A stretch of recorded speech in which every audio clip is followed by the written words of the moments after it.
Shalom, galera! Antes de mais nada, se inscreva no nosso canal, deixe o seu joinha, compartilha com os amigos, deixe sugestões de novos vídeos, ok? Estamos começando um novo quadro, Revivendo Histórias.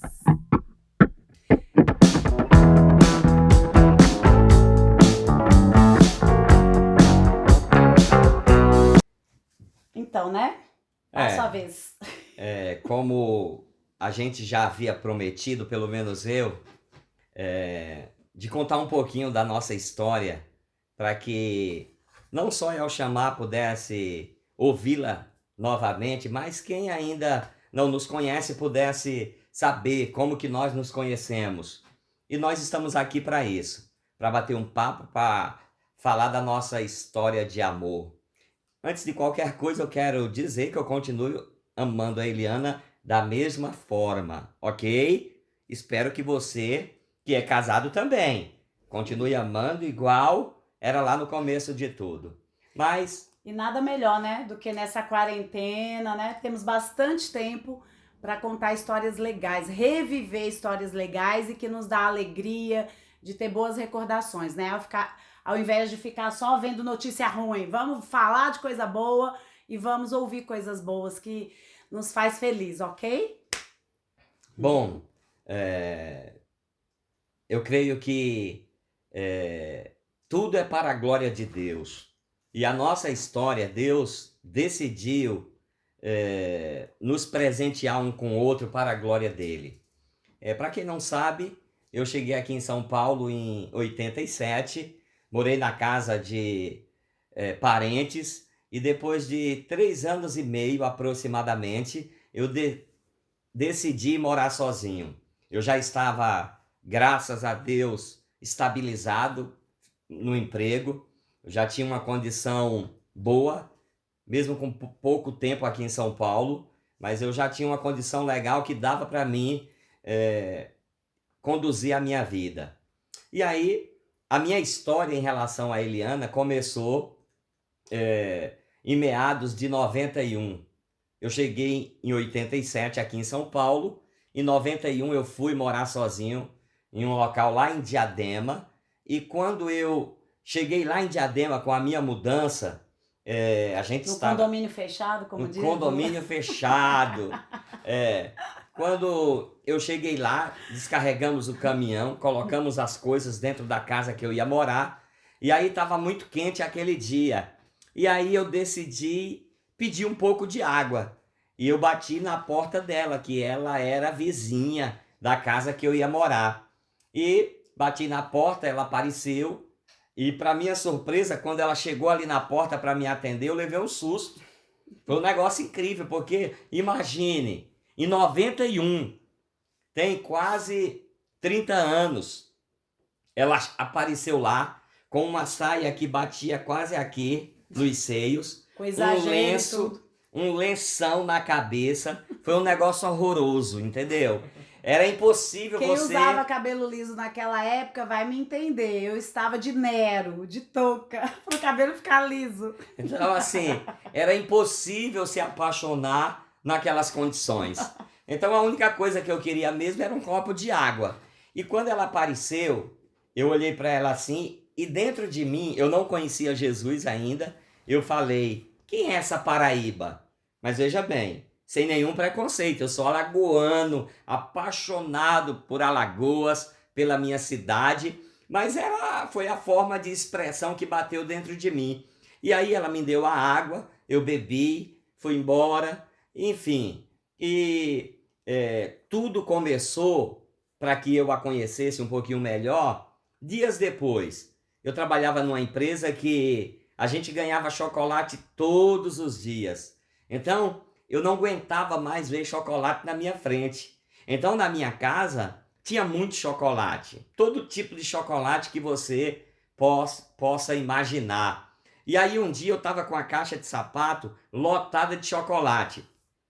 E no local que a gente morava, que eu chamo de condomínio fechado, que na verdade era um cortiço, eu, querendo me livrar daquele chocolate, tinham 6 casas ou 7 casas naquele ambiente, eu saí na minha porta, por volta de 6 horas da tarde, eu lembro como se fosse hoje, e eu gritei no quintal: quem quer chocolate? E aí, quem não quer, né? De graça, ainda de graça. E aí todo mundo, eu quero, eu quero, eu quero.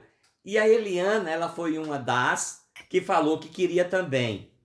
Interessante que naquele quintal morava uma mulher que se tornou uma grande amiga, uma família que se tornaram grandes amigos meu, que era a dona Ana, seu Manuel, Jane, os irmãos dela. E a dona Ana também, essa senhora, porque eu fui para lá, para esse local, por intermédio dela, ela também pediu um chocolate. Ela era da igreja presbiteriana independente, ali em Piraporinha, e Eliana era da comunidade de Diadema, lá no Santa Elizabeth. E ali elas pegaram o chocolate e Eliana, junto com a dona Ana, começaram a conversar comigo. E você é de onde? Papo vai, papo vem. Elas me convidam para ir visitar a igreja delas. Eu confesso que eu, sabe, fiquei até com ranço, porque jamais passou pela minha cabeça se voltar para Jesus, conhecê-lo, não de ouvir falar, mas andando com ele. Então, dentro de mim, quando elas começaram a falar, eu falei, tô fora. Que papo furado é esse de igreja, de crente? Você lembra disso? Lembro. E aí o que aconteceu? Para fazer uma média e para não ser mal educado, eu aceitei o convite tanto da Eliana como da dona Ana. E aí eu fui lá na presbiteriana Dormi o culto e todo. dormi basicamente o tempo todo. E depois eu fui visitar a comunidade. E quando eu cheguei lá na comunidade, logo na porta eu levei um susto. Porque eu sou alagoano, sabe? Nordestino, na maioria das vezes, eles têm fama de ser machista, de ser ignorante, enfim. E quando eu cheguei na porta, no primeiro dia que eu fui lá, um moço, ele estava lá na porta e ele me recebeu dizendo, seja bem-vindo, eu te amo. E aquilo foi um horror para mim. Eu não falei nada, mas dentro de mim eu falei, oxe, esse cara parece que é... Entendeu? Não completa a frase. Exatamente. Mas assim, aquilo me impressionou muito. Eu entrei, participei do culto, achei muito bacana e fiquei muito impressionado. Mas eu não queria saber de absolutamente nada. E aí fui embora. Depois de alguns dias, Eliana continuou me convidando. Você lembra disso? Sim. Muitas vezes ela batia na minha porta, eu morava só, para me convidar e eu ficava lá quietinho, para ela achar que eu não estava. E aí depois de um mês eu fui novamente. Pecador. E depois de um mês eu fui novamente, e depois fui novamente, até que um dia eu estava lá no Vila Nogueira, num depósito chamado Minerva, na porta do depósito, e aí apareceu uma querida amiga da Eliana, que é a Julieta. E ela me viu lá na porta do depósito e ela falou, Ayrton, vai ter um acampamento da comunidade lá em Bragança, você não quer ir? Eu não sabia o que era isso. Eu falei, vamos. Eu não tinha nada a perder, morava só. E aí fui naquele acampamento. E chegando lá, Deus já tinha planejado tudo. Um irmão foi usado por Deus. E ali naquele acampamento eu tive a primeira experiência com o Senhor. Ali eu me entreguei ao Senhor. E aí começou a minha história. Você lembra de tudo isso? Não. Lembro, né? Eu sou muito esquecida. Ele lembra de muita coisa mais do que eu. Mas o que é legal é que antes de qualquer coisa a gente começou a ser amigo, né? E nesse período, depois que ele aceitou Jesus e começou a frequentar a igreja, a gente começou a caminhar bastante juntos, né? E era o trio, eu, ele e a Julieta. E o Ayrton, ele se converteu de verdade, assim, ele já se envolveu em tudo e começou a participar de tudo com a gente. Ia ter vigília, ele ia junto, a gente fazia campanhas junto, orava junto por situações. Um casal de amigos nossos que, né, a gente descobriu na época que estava com AIDS, E nós fizemos muito jejum e oração por eles, ia visitá-los, numa época onde havia tanto preconceito, né, com relação à AIDS. E ele ali, né, já entrou engajado em participar mesmo das coisas de Deus. Isso foi legal. Antes de mais nada, nós começamos uma grande amizade. Começamos como amigos e parceiros de oração e de caminhada com Deus, né? É verdade. E a história do ônibus, quando... É, Porque eu não andava de lenço todo dia não, tá, minha gente? Foi só esse dia que ele me... Só dentro de casa, nos bastidores. Fala o resto, porque senão o povo vai achar que eu continuei Paraíba o tempo todo. é verdade. Detalhe, tá? Também não tenho preconceito. Nasci em São Paulo, mas morei em Vitória da Conquista por mais de 10 anos e amo a Bahia, minha cidade. Adoro, adoro. Então eu sou meio balista, uma mistura de baiana com paulista. E é verdade, nós acabamos formando um trio meio que inseparável. E a única intenção era servir a Deus. Então a gente ia em vários lugares fazer orações, campanhas, a gente ia evangelizar na rua. Foi um período muito bacana. Até que um belo dia eu estava indo para casa e eu peguei o ônibus. A gente fazia tudo isso junto, mas nunca tinha me despertado nenhum tipo de interesse nela. Até que quando eu peguei esse ônibus, quando eu entrei dentro do ônibus, quem estava lá? Eliana e a Julieta.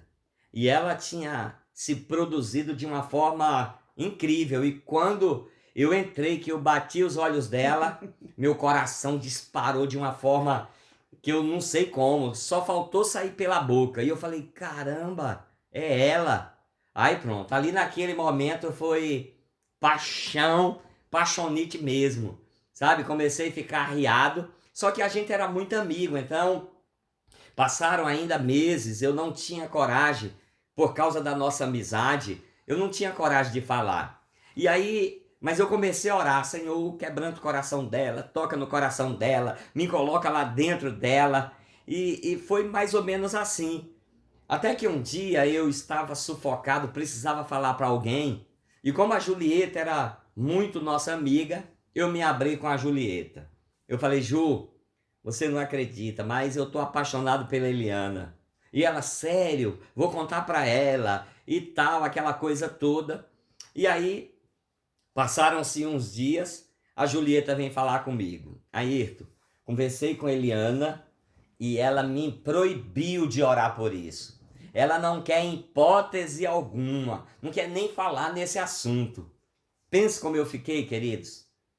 Fiquei totalmente arrasado naquele momento. Não sabia o que fazer, perdi o rumo. Porém, eu sempre fui discreto. Sabe aqueles camarada que, quando se apaixona por alguém, fica na cola, fica enchendo o saco? Eu não. Eu sempre na minha, só chorava as minhas mágoas sozinho, né? Nunca deixei ela em apuros, nunca forcei nada, também nunca tinha falado com ela. Até que a gente tinha um grupo caseiro que eu liderava e o nosso grupo ele era muito unido. A gente chegou a ter quase 50 pessoas no grupo caseiro. E a gente sempre estava junto, lembra, Eliana? Quando ia para o cinema era todo mundo junto. Para onde a gente ia, era todo mundo junto. Até que um dia a gente marcou de ir para a praia. Você lembra que praia que foi? Itanhaém. Exatamente. Um detalhe, hein? Ele conquistou primeiro a família inteira. Então, a minha mãe apaixonou por ele, meus irmãos apaixonou por ele, minha tia Dilma e todo mundo que estava em volta. Na verdade, foi meio que comprado. Porque eu dava Danone, eu dava chocolate. E aí os irmãos dela sempre corriam lá em casa. Porque sabia que eu ia suprir as necessidades de guloseima deles, entendeu? Mas eu fui por esse caminho. Mas o meu objetivo, na verdade, era chegar no coração dela. E aí surgiu essa oportunidade da gente ir para a praia. Agora, uma casa com um banheiro e quase 40 pessoas na casa. Imagine. Mas eu quero dizer para você que foi um dos períodos mais bacanas da nossa vida. Verdade. A gente foi extremamente feliz. Então, o dinheiro pode comprar tantas coisas, mas não compra felicidade. E a gente viveu um momento tão incrível, né? Com aqueles Verdade. irmãos tão extraordinários. Amigos excelentes. Olha, é algo que me faz falta. Eu sei que o tempo passa e a gente acaba até mesmo perdendo contato, mas a história com aquele povo ali, ela não se apagou de mim. E ela é muito. A Kelly, Mi, amigos tão Kelly, queridos. eram Tantos tantos, outros, entendeu? Denise, a Eram Jane. muitos, que Elieta também, Verdade. eram tantos que não tem como a gente falar o nome de cada um, mas foi um período incrível. E aí, nessa viagem que a gente foi pra praia, eu falei, é nessa que eu cato ela. Não é catar ela de agarrar não, tá? Sangue Porque de Jesus tem poder. Naquele tempo não tinha muito isso ainda. Misericórdia. Entendeu? Detalhe, até eu vim para Jesus, em 91, eu tinha tido 60 e poucas meninas, porque eu marcava o nome de todas Jesus. elas, entendeu? Mas em 91, acabou o ciclo, parou. Depois que eu conheci Jesus, eu só tive praticamente a Eliana. Aleluia. Praticamente vai confessando aí os pecados. Vai contando aí. Mas onde é que eu tava? O meu plano, né? Na praia não tem como, a gente vai estar lá, tudo de boa, vai ter muito tempo, então lá eu converso com ela. E aí, a tia Dilma, ela estava aqui em São Paulo, passeando. Lembra, tia Dilma? E aí também eu ganhei a tia Dilma no papo, entendeu? Ela acabou se tornando uma grande amiga minha, assim como a família da Eliana.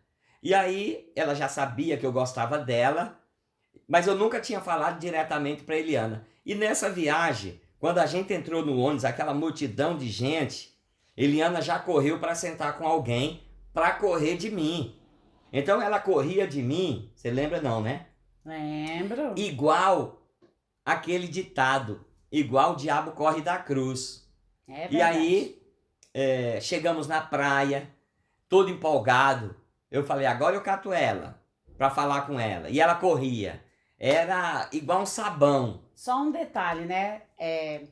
O Ayrton já contou essa história na igreja 1 milhão de vezes, né? E ele costuma dizer assim, se a Globo vive... dizendo que vale a dizendo pena. que vale a pena ver de novo aquelas novelas, aquele monte de porcaria, minha história também vale a pena vocês verem de novo, ouvirem de novo. E muitos irmãos já chegaram para mim e falaram, e o seu lado da história? Você nunca contou o seu lado da história. É verdade. Então, um pedacinho do meu lado da história com relação a isso, né? Que ele fala, ela fugia de mim igual o diabo foge da cruz. Eu gostava muito dele como amiga, era um irmãozão, né? E quando eu fiquei sabendo que ele estava interessado por mim, eu não tinha o mesmo sentimento por ele, de amor, de homem e mulher, né? Eu não queria magoar, eu não queria perder a amizade, eu não queria quebrar esse vínculo que a gente tinha. Então, por isso que eu fugia pra não ter que falar, não, eu não quero, não é isso, você tá enganado, não é pra ser. Por isso que eu fugia. Não porque eu detestava, não, eu gostava demais dele como amigo, era um irmãozão mesmo. Então, por isso que eu fugia. Prossiga. Então, e aí eu me determinei de falar com ela durante esse tempo que a gente tava lá na praia. Mas não tinha oportunidade, porque ela fugia. E aí a gente um dia, eu lembro, a gente tava indo pra praia, e aí no caminho ela lembrou que ela tinha esquecido algo. E aí ela falou assim, esqueci algo na casa. E aí eu lembro que a tia Dilma falou, Ayrton, vai com ela buscar. Eu falei, agora. Só que eu lembro como se fosse hoje. Ela foi e puxou a Tina pelo braço. Eu não sei se você tá ouvindo, Tina, mas isso aconteceu. Ela te puxou pelo braço, vamos junto. Eu falei, droga, mas eu vou pegar ela. Bom, queridos, para resumir essa parte, ficamos todos os dias que a gente tinha que ficar lá na praia e não falei com a bendita Eliana. Até que a gente tá voltando para cá. E aí na volta, Eliana, ela sentou com a tia Dilma no último banco, praticamente. E eu sentei mais ou menos no meio.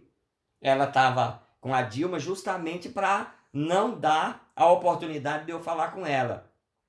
Só que aí, como eu já tinha ganho a tia Dilma no papo, já tinha conquistado a amizade dela, ela, em um momento, a gente vindo para cá, subindo a serra, a Dilma se levantou e falou assim: ai, aqui tá tão ruim, pula muito. Ayrton, você não quer trocar comigo? Eu falei: é agora. E aí a tia Dilma saiu. Eu nem sentei, queridos, você que está me ouvindo.